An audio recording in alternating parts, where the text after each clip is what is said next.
Tara na. Babayad pa tayo ng mga bills.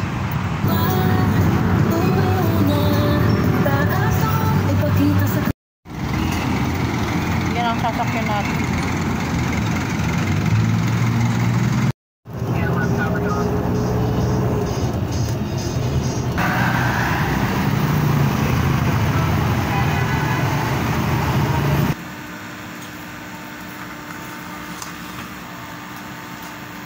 Pagod sa Philippines, ate.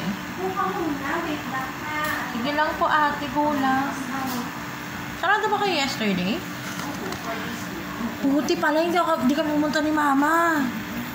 Sabi ko nga, sabi ko, magbabayad tayo sa Pilipinas. Sabi niya, sarado yun. Sige lang, te.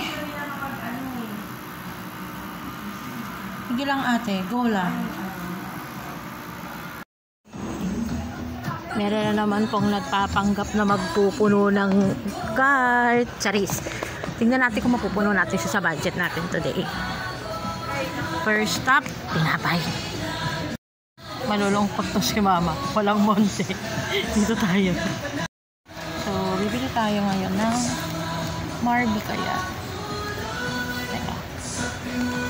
Kasi yun yung Gardenia. Pero, subok tayo ng iba. Mag-Marby tayo this time around. Kasi siya ay $79.75 lang. Ano tayo? Next stop. Palaman. Dahil joke lang. Hindi ako bibili ng palaman. Kasi meron pa kami sa bahay. Ayan. Alam nyo ba? Nung bata ako, bonding time namin ng family ko ang mag-grocery. At mahalata yung edad ko na sabihin ko, pero namimili kami sa Uni-White. Para siyang pure gold, pero iba ang Uni-White. Like, I swear to God, willing akong mawala ng isang araw sa Uni-White sa sobrang laki niya. Yung building na ng Uni-White na pinibilhan namin sa may release. Ngayon, Wilcon na ata or Home Depot. I don't remember what it's called now. So, ayan. Bibili muna ako ng detergent at Fabcon kasi wala na kami.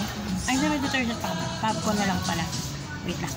Ang dami. Pero ito lang naman kukunin ko dyan.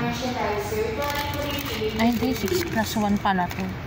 Mas mura kasi sa $35.75. Pero, marami kami labahin. Pwede ako dito. Pero ito ay $103.50. So, kung gusto mong medyo makamura ng $1.50, dito na lang. Actually, mas bet ko rin to. So, yun. Ah! Huwag ka matapon.